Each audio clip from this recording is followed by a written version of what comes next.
My name is Gene. I'm with Polak Guitars and with Suley Group, Sulélye Era. Sulélye Era is our multimedia platform. Talks about music, arts, fashion, all fancy and nice, cool stuff.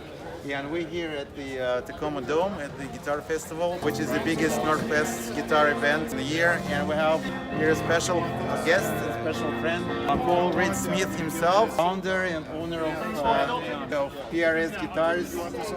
Modern guitar legend, I would say. Modern because it's a newer brand compared to other sharks of the guitar world, Gibson, Fender, Rickenbacker, and others.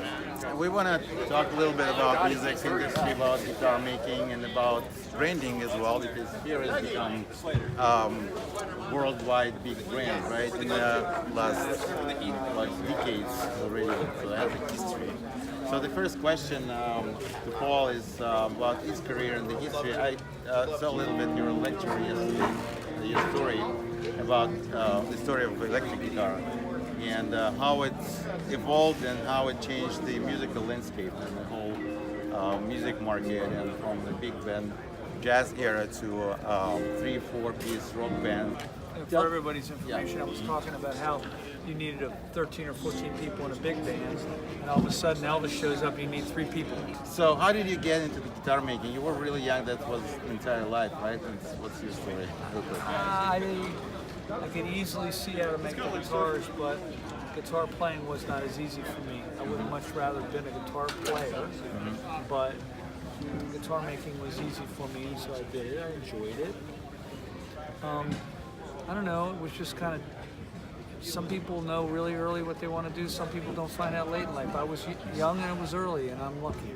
The story is that Christina Aguilera used to sing to her dolls on her bed, you know. She knew early. Tell a few words about Ted McCartney, what role he played in your life. So Ted was the president of Gibson from 1948 to 1966. And he ended up being a friend and a mentor and a kind of a sage for PRS, and he gave us a nod of approval. It was all good. Yeah, because we talk a lot about mentorship and the role of people with masters who help younger artists, younger craftsmen, Happens a lot. entrepreneurs Nobody over 50 wants to die with great skills and not hand them on to somebody. Nobody. So a young person who's asking the older gentleman or woman how to do it is at a distinct advantage, because the older person doesn't want to die without it and keep the skills. It's awesome. Great. Yeah, that's great. And it's great for a younger luthier like yourself. And you started with the mid-70s. Call me a younger luthier at 62 Well, years yeah, old. when you started in the 70s, and now you're accused massive. me of being young, and somebody else here accused me of, Well, first of all, you look becoming young, the but elder statesman. who said that? A whole bunch of people. I'm accused of dying every day. No way. Oh no, I'm telling you the truth. But you started as young luthier, right? Yeah. You started with a legend who Ted McCartney was already a legend by that time, and that helped you to see somebody like him to master. I got to know how they did it in the 50s. It was very helpful to be able to know. Exactly. Encyclopedias of information. The next question would be interesting. The company established in the mid-80s, correct? As a PRS, as a brand, and it was not easy timing to get in, because rock music was on the another kind of turnaround, I would say. It was a perfect time because Fender was out of business, Kramer was in, Gibson wasn't doing very well, Steinberger was hot, Jackson was hot. It was a perfect time for me to get in. Right, but The music window of industry, opportunity was very narrow, and I got in the window right at the right time. and the music industry, especially heavy metal music, was very popular, and then the grunge came in, so I mean there was a lot of going on in the music scene as well. It's normal, but I make tools for any kind of music, so it's okay. Guitars, you can play a jazz on it, or you can play grunge or metal on all the same guitar. A guitar is a guitar. Right. The problem with some of the guitars that hum badly is they don't work for metal because you have to use a gate and it doesn't work. What's in it? Right, yeah. And what you can say in the perspective of growing your brand through the years, and brand sustainability, especially nowadays, because we see a decline of some bigger names, you know, they kind of shaking up a little bit right now. So I heard what you said as a statement of your opinion over time, but what's the question? the question is, we have different changes going on the market as far as guitar making itself, guitar market and music market also. Unlike 60s, 70s, 80s, even 90s, what they say there are not enough guitar gods or examples for younger musicians to be motivated to be Somewhat guitarists true. and guitar. I mean, but right now you've got Mark Tremonti and you've got John Mayer and you've got there's all kinds of guitar players out there right now that people look after, but it's not the height of when Carlos and Eddie and Steve Vai and all that stuff is going on. It's not like that, but John Mayer is a monster name in our industry right now. And you've got Jimmy Herring and all kinds of wonderful guitar players. And I go into schools and they still teach Hendrix and Clapton and Page and Tony Iommi of all weird things because people want to play Black Sabbath tunes. Right. It's great. So it's different. I don't know. I think there are a lot of But wonderful Plastic guitar didn't players really out there. produce that original music that we could say, hey, there's something new coming up, and that's what the new generation to get from their cell phones to all computer games into Well, the look, guitar. my son learns music from his phone. This device that this is being filmed with is extraordinary.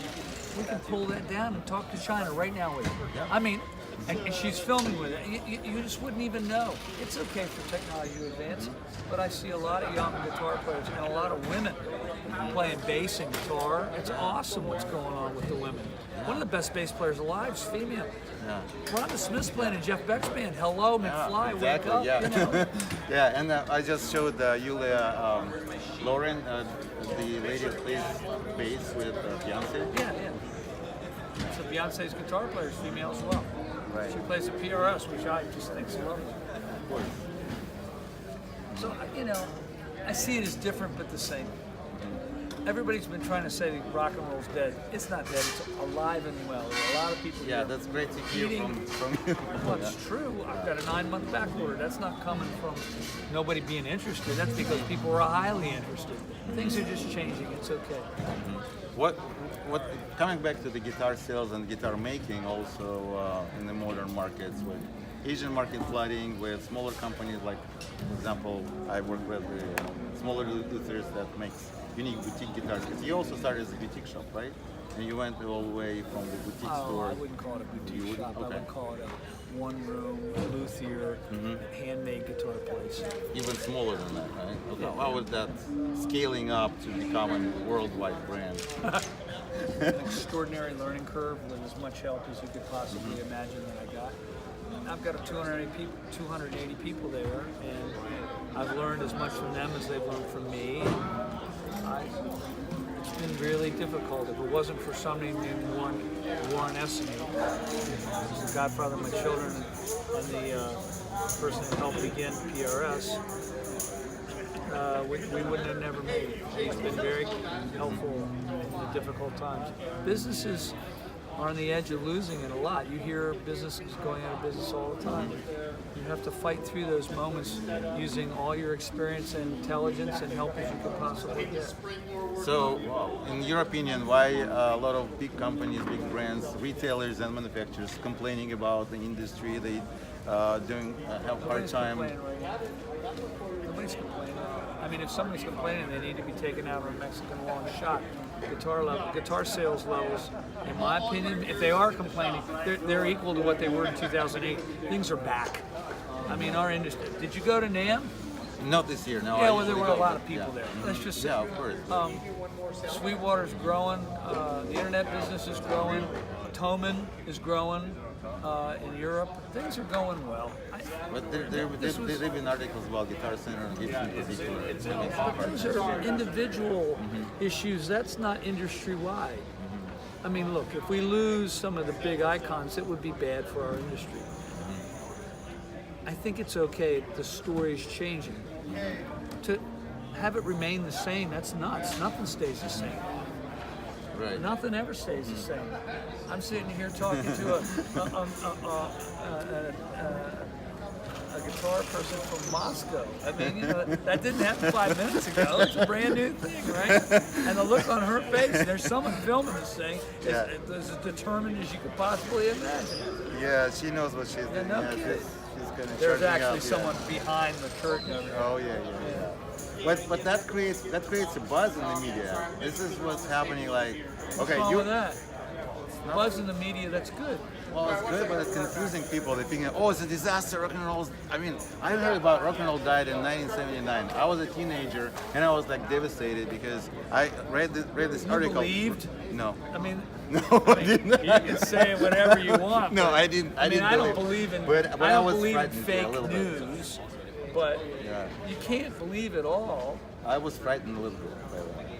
1979, Well, I I'm was sorry. frightened. There were a lot of I people didn't want buying, to do that. Yeah. buying stuff here, including me.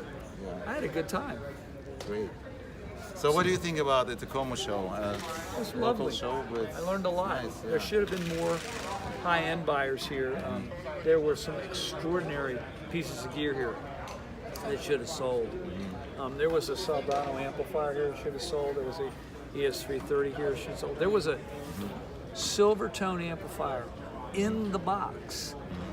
It said Sears on the box. I've never seen the box. I've been in this industry my whole life. There was all kinds of cool stuff here.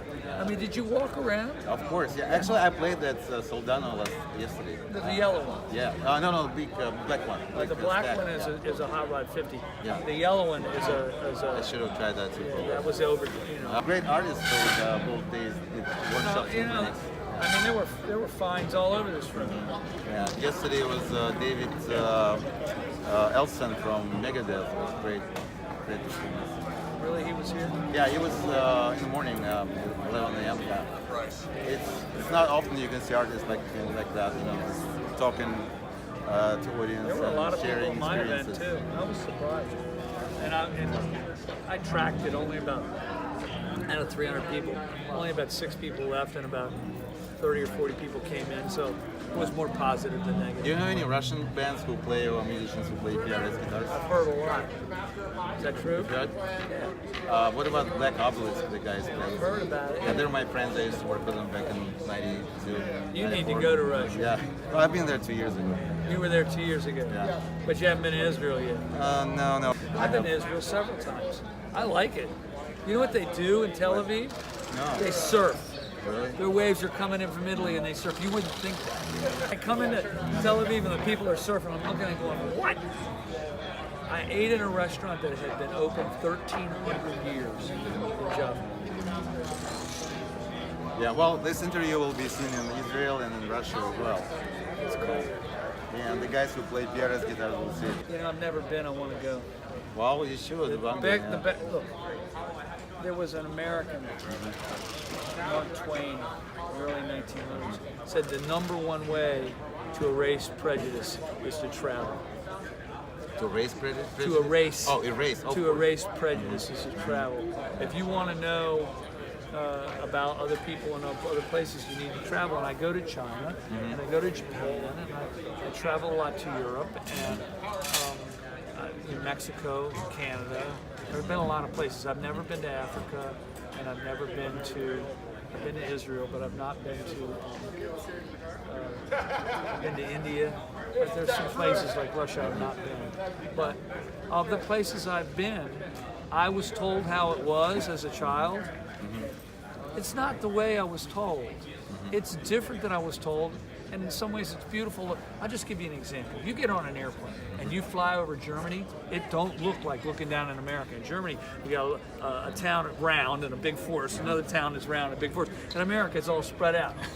You fly over the Netherlands, and they've been busy bees getting the water out, and it's clean as a whistle, right? You fly over England, it looks really different than you fly over America, or you fly over all these places. They all look different from the air because it's a different way of colonizing the land. I didn't know that. Yeah. I mean, have you ever flown out? You ever been to Yeah. Japan? Oh no, Japan. But Oh. I flew over Europe a lot. You need to go to and Japan. when you said about Poland, Netherlands, that's actually interesting because you barely see any undeveloped land in there. Everything is developed. It's so dense in there. But it's beautifully But it's handled. beautifully, yeah, And exactly. I Yeah. flew over, I was flying over Holland, I looked down and went, busy bees. Because all those windmills that they have there are for getting rid of the water, not for grinding up, bread. So it was absolutely fascinating.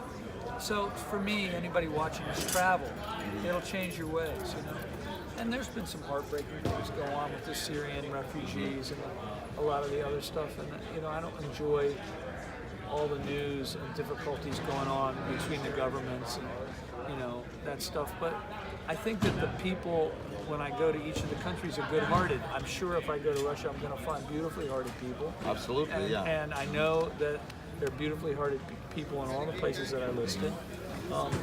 So for me, I'm an American, but I kind of take a world view at this point. And guitar making, we're trying to make it for all countries. We're not trying to just make it for... Let's cut it short. So my last question would be: as a global name, global brand, do you feel like your presence? It's probably each guitar is kind of your piece of your heart and your soul, right? So do you feel your presence everywhere through your making? It comes and goes. We were definitely strong here at this show. We've had shows at NAMM where we were completely ignored, and we've had shows where we were the hottest thing in town. It depends on what's going on. But you will play a John guitar Mayer everywhere. John Mayer came one time to NAMM, and there were 2,000 people just trying to get a picture on a phone like this. There's Carlos Santana. I saw him get rushed once.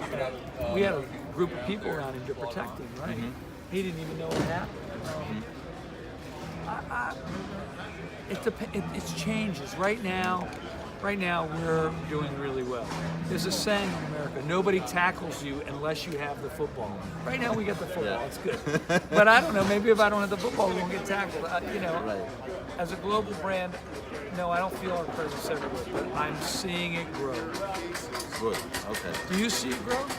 Absolutely. Yeah. Well, I hear it, and I know the brand has a reputation, and when people, it is good, of course. When people recommend PRS is one of the choices, one of the major choices, and not just people, the musicians, the artists who have fellowship, they recommend the brand, and that's make it solid. All right, well, I'm sorry to soapbox and you want to cut it short, but it's all good. Thank you All so right. much for having me. Yeah. Thank you, Paul. Yeah. Thank you. Yeah.